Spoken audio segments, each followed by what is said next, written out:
ಕೇಳಿಸ್ಬಿಡಿ sir, ಅದನ್ನ with beep ಕೇಳಿಸಿ, ದಯವಿಟ್ಟು with beep ಕೇಳಿಸಿ. Complaint ಬಂದ್ರೆ ಬ್ಯಾನರ್ ಹೆಂಗ್ ಕೀಳ್ತೀರಿ? ಬ್ಯಾನರ್ ಕಿತ್ತಿಲ್ಲ ಸರ್, ತೆಗ್ಬಿಟ್ಟು ಅದು ಆಫೀಸಲ್ಲಿ ಇಟ್ಟಿದ್ದಾರೆ. ಯಾವನ್ ಬಿಚ್ಚಿದ ಕಟ್ಸಿದ್ರೆ ಸರಿ, ಇಲ್ಲ ಅಂದ್ರೆ ನೋಡ್ತೀನಿ ನಾನು ಏನು ಅಂತ ತಂದೀಗ. ಸರ್ ನೀವು ಹಂಗೆಲ್ಲ ಮಾತಾಡ್ಬೇಡಿ, ಅದ್ ನಮ್ ಎಂಪ್ಲಾಯೀಸ್ ಗಳು ಬಿಚ್ಚಿರೋದು. ಕಂಪ್ಲೇಂಟ್ ಬಂದ್ರೆ ಬ್ಯಾನರ್ ಹೆಂಗ್ ಕೀಳ್ತೀರಿ?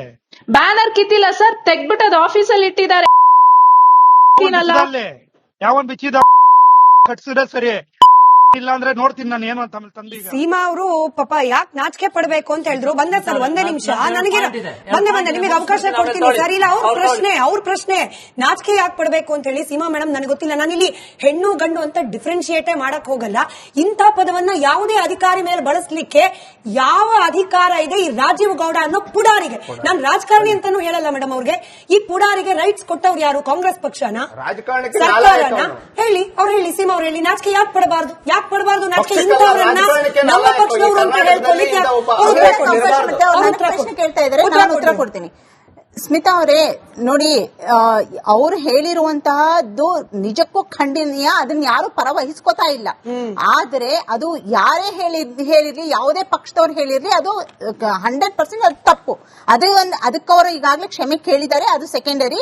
ಆದ್ರೆ when you are talking, I have not interrupted you. ಆಯ್ತು, ಮುಗಿಸಿ ಬಿಜೆಪಿ ಹೋಮ್ ಮಿನಿಸ್ಟರ್ ಹೇಳಿದ್ದು. ಬಿಜೆಪಿ ಅವರದು ಮತ್ತೆ ಜೆಡಿಎಸ್ ಅವ್ರದ್ದು ಸೆಲೆಕ್ಟಿವ್ ಔಟ್ರೇಜ್ ಇದೆಯಲ್ಲ, ನನ್ಗೆ ಅದಕ್ಕೆ ಅಭ್ಯಂತರ ಅಂತ ಹೇಳಿದ್ ನಾನು ಹೊರತು, ನಾನು ಅವ್ರು ಹೇಳಿದ ಮಾತಿಗೆ ನಾನು ಅಭ್ಯಂತರ ಅಂತ ಹೇಳಿಲ್ಲ. ರಾಜೀವ್ ಗೌಡ ಅವರು ಮಾತನಾಡಿದ್ದು ಖಂಡನೀಯ ಅಂತ 100% ಶಿಕ್ಷೆಗೆ ಅರ್ಹ ಅಂತ ಒಪ್ಕೊಳ್ತೀರಾ? ಒಂದೇ ನಿಮಿಷ, ಶಿಕ್ಷೆಗೆ ಅರ್ಹ ಅಂತ ಒಪ್ಕೊಳ್ತೀರಾ? ಪರಮೇಶ್ವರ್ ಅವ್ರ ವಿಚಾರ, ರಾಜೀವ್ ಗೌಡ ಅವರು ನಿಮ್ಗೆ ಪ್ರಶ್ನೆ. ಸೀಮಾ ಮೇಡಮ್ ಆಗಿರ್ಲಿ, ಅದನ್ನ ಹೇಳಿದ್ರೆ ಖಂಡನೀಯ. ಬಟ್ ಜೆಡಿಎಸ್ ಮತ್ತೆ ಬಿಜೆಪಿ ಅವರ ಸೆಲೆಕ್ಟಿವ್ ಔಟ್ರೇಜ್ ಇದೆ ಅಲ್ವಾ? ಯಾವ ರವಿಕುಮಾರ್ MLC ರವಿಕುಮಾರ್ ಅವರು ಒಂದು ಚೀಫ್ ಸೆಕ್ರೆಟರಿ ಶಾಲಿನಿ ಅವರಿಗೆ ಹೇಳಿದಂತಹ ನೀಚ ಪದಗಳನ್ನ ನಾವು ನಿಮ್ಮ ಮೀಡಿಯಾ ಹೇಳಕ್ಕಾಗಲ್ಲ.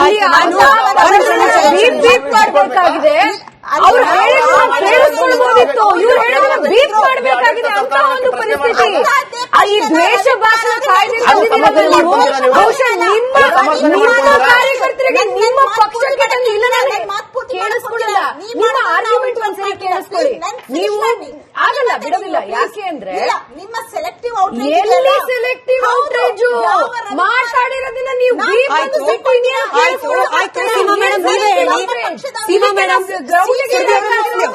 ಸುರಭಿ ಅವರ ಪ್ರಶ್ನೆ ಇಲ್ಲ. ಸೀಮಾ ಮೇಡಮ್ ನೀವೇ ಹೇಳಿ, ನೀವೇ ಕೊಟ್ಟ ಲೆಕ್ಕದ ಪ್ರಕಾರನೇ ನಾನು ಪ್ರಶ್ನೆ ಕೇಳ್ತೀನಿ. ಸರ್ಕಾರ ಇರೋದು ಕಾಂಗ್ರೆಸ್ ಪಕ್ಷದ್ದು. CT ರವಿ ಅವರನ್ನ, MLC ರವಿಕುಮಾರ್ ಅವರನ್ನ, ರಾಜೀವ್ ಗೌಡ ಅವರನ್ನ ಎಲ್ಲರನ್ನ ಶಿಕ್ಷೆ ಮಾಡೋ ಅಧಿಕಾರ ನಿಮ್ ಸರ್ಕಾರಕ್ಕಿದೆ. ಯಾಕೆ ಅಧಿಕಾರಿಗಳನ್ನ ಸರಿಯಾಗಿ ಕರ್ತವ್ಯ ನಿರ್ವಹಿಸ್ಲಿಕ್ಕೆ ಬಿಡ್ತಾ ಇಲ್ಲ?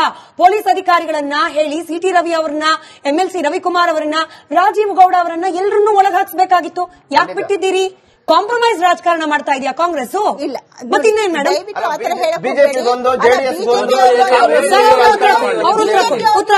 ಏನೋ ಆಕ್ಷನ್ ತಗೊಳ್ದೇ ಇದ್ದಾಗ ನೀವು ಡಿಬೇಟ್ ನಡೆಸಿದೀವಿ ಮೇಡಮ್, ನೀವು ಬಂದಿಲ್ಲ. ಮಾಡಿದಾಗ ಡಿಬೇಟ್ ಮಾಡಿದೀವಿ, ನೀವು ಬಂದಿಲ್ಲ ಅಷ್ಟೇ. ಮೆಷಿನರಿ ಬಿಜೆಪಿ ಹೇಳಿದ್ರೆ ಉತ್ತರ ಏನು ಬೇರೆ ಏನು ನಡೀತಿಲ್ಲ. ಉತ್ತರ ಕೊಡ್ಲಿ.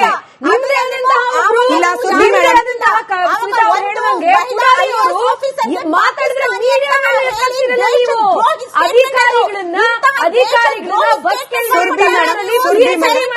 ಮೇಡಮ್ ಒಂದೇ ನಿಮಿಷ, you are helping her. Seema madam ಅವರಿಂದ ಇವತ್ತು ರಾಜ್ಯದ ಜನರಿಗೆ ಉತ್ತರ ಬೇಕಾಗಿರೋದು. ನಾನು ಯಾವುದೇ ಪಕ್ಷವನ್ನ ಮುಲಾಜಿಗೆ ತೆಗೆದುಕೊಳ್ಳದೆ ನಿಮಗೆ ನೇರವಾಗಿ ಪ್ರಶ್ನೆ ಕೇಳ್ತಿದ್ದೀನಿ ಮೇಡಮ್. ಬಳ್ಳಾರಿಯಲ್ಲಿ ಜನಾರ್ದನ್ ರೆಡ್ಡಿ ಗೂಂಡಾಗಿರಿನ ಸಾಕ್ಷಿ ಇದ್ರೆ ಒಳಗ್ ಹಾಕಿ, ಭರತ್ ರೆಡ್ಡಿ ಗೂಂಡಾಗಿರಿನ ಸಾಕ್ಷಿ ಇದ್ರೆ ಒಳಗ್ ಹಾಕಿ, CT ರವಿ ಅವ್ರು ಮಾಡಿದ ತಪ್ಪ ಒಳಗ್ ಹಾಕಿ, MLC ರವಿಕುಮಾರ್ ಮಾತನಾಡಿದ ತಪ್ಪ ಒಳಗ್ ಹಾಕಿ, ರಾಜೀವ್ ಗೌಡ ಮಾತನಾಡಿದ ತಪ್ಪು ಒಳಗ್ ಹಾಕಿ.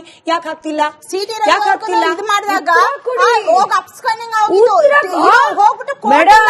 ರಾಜ್ಯ ಎಲ್ಲ ನೋಡಿದೆ ಏನಾಗಿದೆ ಅಂತ ಇದು ನೋಡಿ. ನಾವು ಇರೋ ಕಾಲದಲ್ಲಿ ಒಂದು ವಿಡಿಯೋ, ಒಂದು ಆಡಿಯೋ ರೆಕಾರ್ಡ್ ಮಾಡೋದಕ್ಕೆ ಹಿಂಗೆ ಎಲ್ಲರಿಗೂ ಕಾಣಿಸಿದೆ ಯಾವತ್ ಏನೇನ್ ನಡೆದಿದೆ ಇವತ್ ಏನ್ ನಡೆದಿದೆ ಅಂತ. ಅದಕ್ಕೆ ದಯವಿಟ್ಟು ನೀವೆಲ್ಲ ಜನರನ್ನ ಹೋಗಿ ಮಂಕ್ support ಮಾಡಬೇಡಿ ಮಾಡೋದು ನೀವು ಇದ್ರಲ್ಲಿ. ಕಾಂಗ್ರೆಸ್ ಮಂಕ್ ಕಾಂಗ್ರೆಸ್ ಮಾಡಬೇಡಿ. ಪಕ್ಷದ ಕೈಯಲ್ಲಿ ಅಧಿಕಾರ ಕೊಟ್ಟ ರಾಜ್ಯದ ಜನರು ಸೀಮಾ ಮೇಡಮ್ ಆಯ್ತು. ಒಬ್ಬರಾದ ನಂತರ ಒಬ್ರು ಐ ರಿಕ್ವೆಸ್ಟ್ ಇಬ್ಬರಿಗೂ ಕೈಂಡ್ಲಿ ರಿಕ್ವೆಸ್ಟ್. ಒಬ್ಬರಾದ ನಂತರದಲ್ಲಿ ಒಬ್ರು ಮಾತನಾಡಿ ಜನರಿಗೆ ಕ್ಲೀನ್ ಆಗಿ ಕಮ್ಯುನಿಕೇಟ್ ಆಗ್ಲಿ ಅನ್ನೋ ಕಾರಣಕ್ಕೆ ಸೀಮಾ ಮೇಡಮ್ ನನ್ ಈಗ್ಲೂ ಕೂಡ ಪ್ರಶ್ನೆಗೆ ಉತ್ತರ ಕೊಟ್ಟಿಲ್ಲ. ಇನ್ನಿಬ್ರು ಪ್ಯಾನಲಿಸ್ಟ್ ನ ಮಾತನಾಡ್ಸ್ಕೊಂಡ್ ಬರ್ತೀನಿ, ಅಟ್ಲೀಸ್ಟ್ ಆಗ್ಲಾದ್ರೂ ಉತ್ತರ ಕೊಡಿ. ಪುಡಾರಿಗಳನ್ನ ಪುಡಿ ರೌಡಿಗಳನ್ನ ರಾಜಕಾರಣಿಗಳ ಸೋಗಲ್ ಇಟ್ಕೊಂಡು ಯಾಕೆ ಸಾಕ್ತಿದ್ದೀರಿ? ನಿಮ್ ಪಕ್ಷದವ್ರಿಗೆ ಹೇಳಿ, ಸರ್ಕಾರ ನಿಮ್ದ ಒಳಗಾಗ್ಸಿ. ನಾನು ಶ್ರೀನಿವಾಸ್ ಗೌಡ ಸರ್ ಮಾತನಾಡ್ತೀನಿ. ಸರ್, ಇದೊಂದು ಫಸ್ಟ್ ಕೇಸ್ ಅಲ್ವಂತೆ. ನಮ್ಮ ಹೋಮ್ವರ್ಕ್ ಕರೆಕ್ಟ್ ಇದ್ರೆ 9 ಕ್ರಿಮಿನಲ್ ಪ್ರಕರಣಗಳು ಇದೇ ರಾಜೀವ್ ಗೌಡ ವಿರುದ್ಧ ದಾಖಲಾಗಿದೆಯಂತೆ. ನಮಗ್ ಸಿಕ್ಕಿರೋ ಮಾಹಿತಿ ಪ್ರಕಾರ 9, ಇನ್ನೆಷ್ಟಿದೆಯೋ ಗೊತ್ತಿಲ್ಲ. ಇಷ್ಟಿದ್ರೂ ಕೂಡ ಆತನಿಗೆ MLA ಆಗ್ಲಿಕ್ಕೆ ಟಿಕೆಟ್ ಕೊಟ್ಟು ಆ ಟಿಕೆಟ್ ಅಲ್ಲಿ ಸೋತ್ ನಂತರದಲ್ಲೂ ಅಧಿಕಾರಿ ಮೇಲೆ ಬೈದ ಮೇಲೂ ಕೂಡ 4 ದಿನ ಆರಾಮಾಗಿ ಓಡಾಡ್ಕೊಂಡಿರಪ್ಪ ಅಂತ ಬಿಟ್ಟಿರೋದಕ್ಕೆ ಏನ್ ಹೇಳ್ಬೇಕು? 9 ಅಲ್ಲ 90 ಅಲ್ಲ, 150-200 ಪ್ರಕರಣಗಳು ಇವತ್ತು. ಆದ್ರೆ ಆ ವ್ಯಕ್ತಿ ಮೇಲೆ ಪ್ರಕರಣ ದಾಖಲು ಮಾಡ್ಬೇಕಂದ್ರೆ ಹರಸಾಹಸ ಬೀಳ್ಬೇಕು ಇವತ್ತು ಸಾಮಾನ್ಯ ಜನರು. ಇವತ್ತು ನಾನು ಈ ಪ್ರಕರಣ ತಗೊಂಡು 7 ವರ್ಷ ಆಗಿದೆ. ನನ್ನ ಹೋರಾಟ ಏಕಾಂಗಿಯಾಗಿ ಹೋರಾಟ ಮಾಡಿದ್ದೇನೆ. ಕರ್ನಾಟಕ ರಕ್ಷಣಾ ವೇದಿಕೆ ಸಿಂಹಸೈನ ಏಕಾಂಗಿ ಹೋರಾಟ ಮಾಡಿದೆ. ರಾಜೀವ್ ಗೌಡನ ಬಗ್ಗೆ ಇಡೀ ಕರ್ನಾಟಕಕ್ಕೆ ಇವತ್ತು ಅಮೃತ ಮೇಡಮ್ ಅವರ ಪ್ರಕರಣದಿಂದ ಬಯಲಾಗಿದೆ, ಅವನ ನಿಜವಾದ ಮುಖವಾಡ ಬಯಲಾಗಿದೆ. ಆದ್ರೆ ನಾನು ಅವನ್ನ ನೊಂದಂತ ಸಾವಿರಾರು ಜನರಿಗೆ ರಕ್ಷಣೆ ಕೊಡಬೇಕು ಅಂತ ಹೇಳಿ ಇವನ ಬಗ್ಗೆ ವಿಶೇಷವಾಗಿ ನನಗೆ ದಾಖಲೆಗಳ ಸಮೇತ ಒಂದ್ ನಿಮಿಷ ಸುಮ್ಮನೆ ಮೇಡಮ್, ನೀವು ಮಾತಾಡಲಿಲ್ಲ. ಇಲ್ಲ ನೋಡಿ, ನೀವು ರಾಜೀವ್ ಗೌಡ ಬಗ್ಗೆ ಮಾತಾಡುವಾಗ ನೀವು ಮಾತಾಡೋದು ನಾನು ಇದು ರಾಜ್ಯದ ಜನಕ್ಕೆ ಸ್ಪಷ್ಟೀಕರಣ ಕೊಡಬೇಕಾಗಿದೆ. ನಾನ್ ಮಾತಾಡೋ ಟೈಮಲ್ಲಿ ನೀವು ಮಾತಾಡಬಾರ್ದು. ನೀವು ಮಾತಾಡ್ತಾ ಇಲ್ಲ. ಸರ್, ನೀವು ಕ್ಯಾಮ್ರಾಗೆ ಉತ್ತರ ಕೊಟ್ಟರೆ ಸಾಕು. ಸರ್, ನೀವು ಕ್ಯಾಮ್ರಾಗೆ ಆ ಮೂಲಕ ಜನರಿಗೆ ನಾನು ರಾಜ್ಯದ ಜನರಿಗೆ ಉತ್ತರ ಕೊಡಬೇಕಾಗಿದೆ. ನೀವು ಸುಮ್ನೆ ಕೂತ್ಕೊಳ್ಳಿ. ನಿಮ್ಗೇನಾದ್ರು ಸ್ಪಷ್ಟೀಕರಣ ಕೊಡ್ಬೇಕಾ ನನ್ನ ಕಡೆಯಿಂದ ನಾನು ಕೊಡ್ತೀನಿ. ಯಾರು ಮಾಡಿಲ್ಲ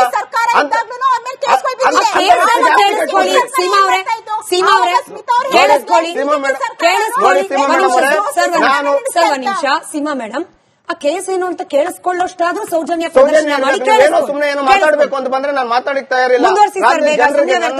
ನನ್ನ ಹೋರಾಟ ಅದು ಕೇಸುಗಳು ಹಾಕೊಂಡಿದ್ದೇವೆ. ಯಾವ ಕೇಸು ಹೇಳಿ ಬೇಗ ಮೇಡಮ್. ಇವತ್ತು 170 ಕೋಟಿ ಹಗರಣ ಕೇವಲ ಒಂದೇ ಒಂದು ಬಡಾವಣೆಯದು ಮಾತ್ರ. ನಾನು ಇವತ್ತು ನೋಡಿ 6 ವರ್ಷ ಆಗಿದೆ. ಒಂದು FIR ಮಾಡಿಸಿ, ಯಾರು ಮಾಡಿಸಿರೋದು? ನಾನು FIR ಮಾಡಿರೋದಲ್ಲ. ನನ್ನ ಹೋರಾಟದಿಂದ ಒಬ್ಬ RI ಸರ್ಕಾರಿ ಅಧಿಕಾರಿ FIR ಮಾಡಿ 6 ವರ್ಷ ಆಗಿದೆ. ಇವತ್ತಿಗೆ ಚಾರ್ಜ್ ಶೀಟ್ ಆಗಿಲ್ಲ. ಇಡೀ ಒಂದು ಪೊಲೀಸ್ ಇಲಾಖೆ ಅವನ ಕಪಿಮುಷ್ಟಿಯಲ್ಲಿದೆ. ಇಡೀ ಒಂದು ನಮ್ಮ ಕಂದಾಯ ಇಲಾಖೆ ಅವನ ಕಪಿಮುಷ್ಟಿಯಲ್ಲಿದೆ. ಯಾಕೆ ಜನ ಒಬ್ಬ ಹೋರಾಟಗಾರನಿಗೆ ಹೀಗಾದ್ರೆ ಸಾಮಾನ್ಯ ಜನರ ಪರಿಸ್ಥಿತಿ ಏನು ಅಂತ ಮಾತಾಡಿದ್ರೆ ಗನ್ನಿಡುವಂತ ಸಂಸ್ಕೃತಿ ಎಲ್ಲಿಂದ ಬಂತು? ನನ್ನ ಪಕ್ಷದ ಪರವಾಗಿ ಮಾತ್ರ, ನಾನು ಪಕ್ಷ ಅಲ್ಲ, ನಾನೊಬ್ಬ ಹೋರಾಟಗಾರ. ನಾನು ಕನ್ನಡ ನಾಡು ನುಡಿ ನನ್ನ ನಾಡಿನ ಜನರಿಗೆ ಅನ್ಯಾಯ ಆದ್ರೆ ನಾನು ಮಾತಾಡ್ಬೇಕಾಗಿರುವಂತದ್ದು. ಇದು ಕೇಳಿಸ್ಕೊಳ್ಳೋ ಸೌಜನ್ಯ ಬೇಕಾಗಿದೆ. ಇವತ್ತು ಎಷ್ಟು ಜನ ಅಲ್ಲಿ ಕಷ್ಟ ಪಡ್ತಾ ಇದಾರೆ ಅಂತ ನಿಮ್ಗೇನ್ ಗೊತ್ತಿದೆ? ಸಾವಿರ ಪ್ರಕರಣಗಳು ಬರುತ್ತೆ. ಇವತ್ತು ಈ ಪ್ರಕರಣ ಆದ್ಮೇಲೆ ಇನ್ನು 1 ವಾರ ಕಾಯಿರಿ, 1000 ಜನ ಬರ್ತಾರೆ. ಇವತ್ತು ಈಗಾಗಲೇ ನಾನು ಶಿಲ್ಘಟ್ಟದಲ್ಲಿ ಇವತ್ತು ಹೋರಾಟ ಮಾಡಿ ಬಂದಿದ್ದೀನಿ.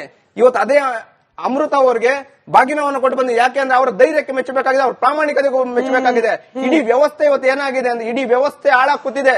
ಯಾವೊಬ್ಬ ಅಧಿಕಾರಿ ಕೂಡ ಭ್ರಷ್ಟಾಚಾರದಲ್ಲಿ ಮುಳುಗಿರುವಂತ ಒಂದು ವ್ಯವಸ್ಥೆಯಲ್ಲಿ ನಾವು ಹೆಂಗೆ ನ್ಯಾಯ ತಗೊಳ್ಳೋದು, ನಾವು ಹೆಂಗೆ ನ್ಯಾಯ ಕೊಡಿಸೋದು ಅಂತ ನಾವೊಂದು ಕಷ್ಟದಲ್ಲಿ ನಾವಿರ್ಬೇಕಾದ್ರೆ ಇವತ್ತು ಒಂದು ಮಹಿಳೆ ಒಂದು ಪ್ರಾಮಾಣಿಕವಾಗಿ ಕೆಲಸ ಮಾಡಿದ್ದಕ್ಕೆ ಆ ಮಹಿಳೆಯನ್ನ ಇಂತ ಒಂದು ನೀಚ ಕಿವಿಯಲ್ಲಿ ರಕ್ತ ಬರುವಂತ ಪದಗಳನ್ನ ಬಳಸಿದ್ರೆ, ಅವ್ರ ಮನೆಯಲ್ಲಿ ನೀವು ಆಗ್ಲೇ ಒಂದು ಮಾತು ಹೇಳಿದ್ರಿ, ಅವರ ಹೆಂಡತಿಗೆ ಮಾತಾಡ್ತೀರಾ ನೀವು ಅಂತ ಹೇಳ್ಬಿಟ್ಟು. ಅವ್ರ ಹೆಂಡತಿಗೆ ಮಾತಾಡ್ತೀರಾ ಅಂದ್ರೆ ಮೊದಲು ಹೆಂಡತಿ ಗಂಡ ಇಬ್ರು ಸಹ ಅದೇ ದಾರಿಯಲ್ಲಿ ನಡೆದಂತವ್ರು.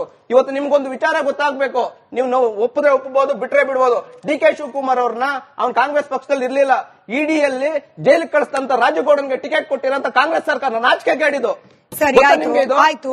ನಿಮ್ಮ ಹತ್ರ ದಾಖಲೆಗಳಿದೆ ಅನ್ನೋದ್ರ ಆಧಾರದ ಮೇಲೆ ನೀವು ಹೇಳಿದ್ದನ್ನ ನಾನು ಅವಕಾಶ ಕೊಟ್ಟಿದ್ದೀನಿ. ಯಾಕಂದ್ರೆ ಕೈಯಲ್ಲಿ FIR ಕಾಪಿ ಇಟ್ಕೊಂಡು ಬಂದಿದ್ದೀರಿ. ಬಟ್ ಇದು ನಿಜಾನ ಸುಳ್ಳ? ಕಾಂಗ್ರೆಸ್ದೇ ಮತ್ತೆ ಹೇಳ್ತಿದ್ದೀನಿ, ಸರ್ಕಾರ ಇರೋದು ನಿಮ್ದೇ ಪಕ್ಷದ್ದು. ಪರಿಶೀಲನೆ ನಡೆಸಿ, ತಪ್ಪ ಸರಿನಾ ಮಾಡ್ಲಿ. ಶಶಿಕಲಾ ಮೇಡಮ್ ಬರ್ತೀನಿ.